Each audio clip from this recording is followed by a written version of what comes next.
como lo anticipábamos, hoy se cumplen 8 años del pontificado de Francisco y queríamos tener la opinión de aquellos hombres que están relacionados con el territorio y cómo ha influenciado este papado en estos 8 años. Por eso estamos en comunicación con el padre Paco, cura de Opción por los Pobres. ¿Cómo está, padre? Bienvenido a Palabra Sindical. Buenos días. Hola, buenos días. Gracias por llamar y nada, bien, gracias a Dios.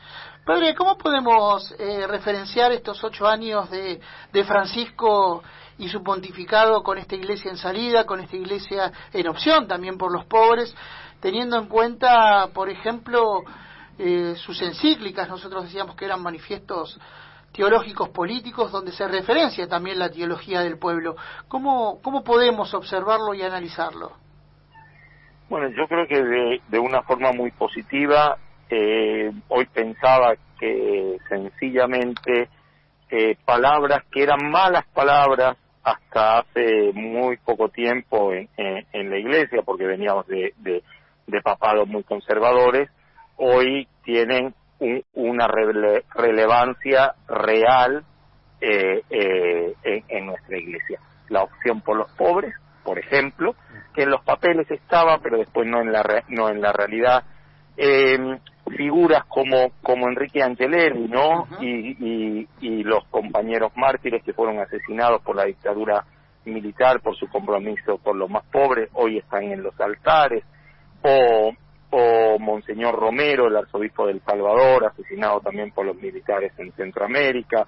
Sí, figuras que fueron claramente defensores de los más pobres y de una opción de una iglesia revolucionaria en serio, salida en serio, y que fueron acallados, hoy están en los altares, hoy están diciendo ese es el camino. Bueno, yo creo que esos ejemplos sencillos, el que Francisco se juntara con los movimientos sociales y les diga a ellos, con ustedes tenemos que cambiar esta historia, cuando dice este sistema no va más, cuando dice con los trabajadores y con los últimos son desde donde se construye, no, me parece, y después por supuesto las encíclicas como ustedes recién dijeron, me parece que marca un antes y un después en nuestra iglesia.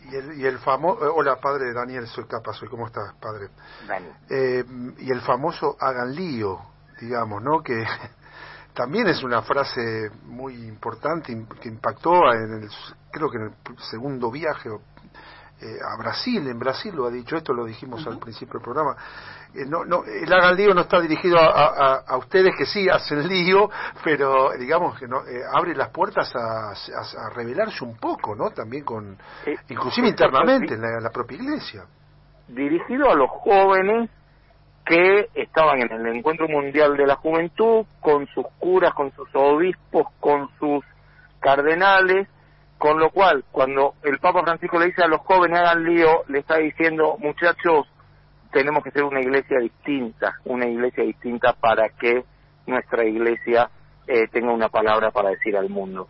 Es decir, era un llamado a atención a nosotros, a los curas, a los obispos, a los cardenales, que muchas veces podemos estar muy tranquilos en nuestros sillones y con mucha ortodoxia, con mucha doctrina, pero por ahí hay un dicho que el diablo sabe mucho de doctrina, pero después, bueno, si no la pones en práctica no sirve para nada. ¿Y se siente esto en la Argentina, por ejemplo? Los pibes y las pibas van más a la iglesia, discuten más con los curas, con ustedes, los impulsan, se nota una demanda en cuanto a ser un poco más rebeldes, digamos, para decirlo de alguna manera, no sé si es yo creo que los que lo son hoy tienen, digamos, el apoyo del Papa para hacerlo, ¿no? Es decir, a ver, yo tengo derecho a ser crítico, a no pensar simplemente lo que ustedes me digan. Hoy hay un respaldo y hay una búsqueda de que otro mundo es posible, ¿no? A ver, que Francisco me parece que hoy es un líder social, político, religioso, político en el sentido absolutamente amplio de la palabra, que es de donde se transforma la realidad, y que con gesto y con palabras y con textos también es una de las personas más reconocidas hoy en América Latina y en el mundo. Ahora, también tiene muchísimos detractores, seamos claros, dentro de la Iglesia y dentro de las opciones políticas conservadoras. El macrismo, que durante mucho tiempo, o al principio, hablaba bien de Francisco, hoy le dice que es un choriplanero y que es un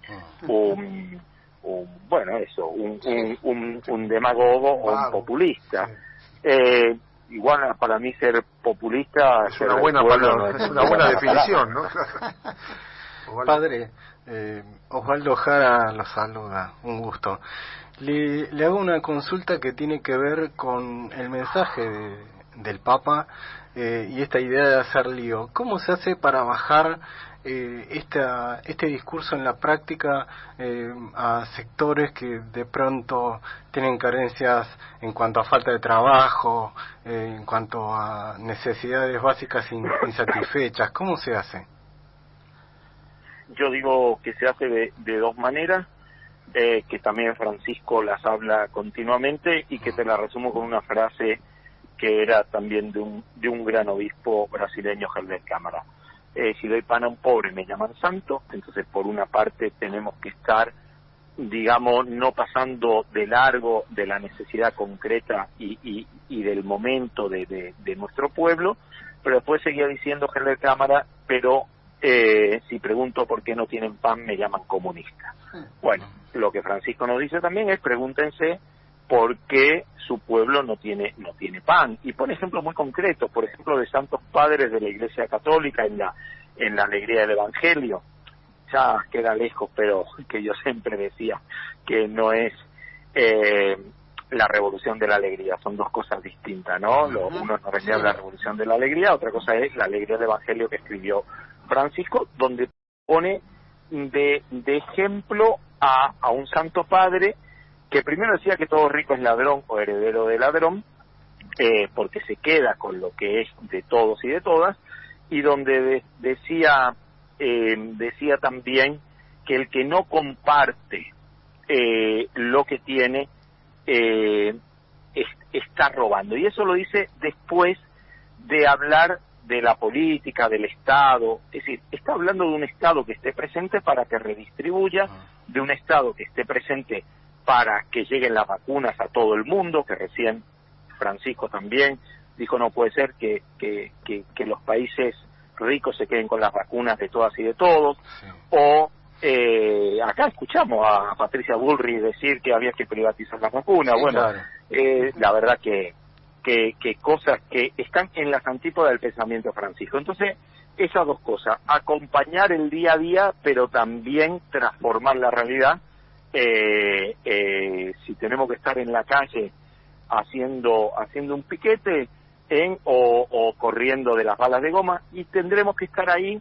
Gracias a Dios, creo que en estos momentos no hace falta, pero no podemos quedarnos nada más con darle pan al que está pasando hambre.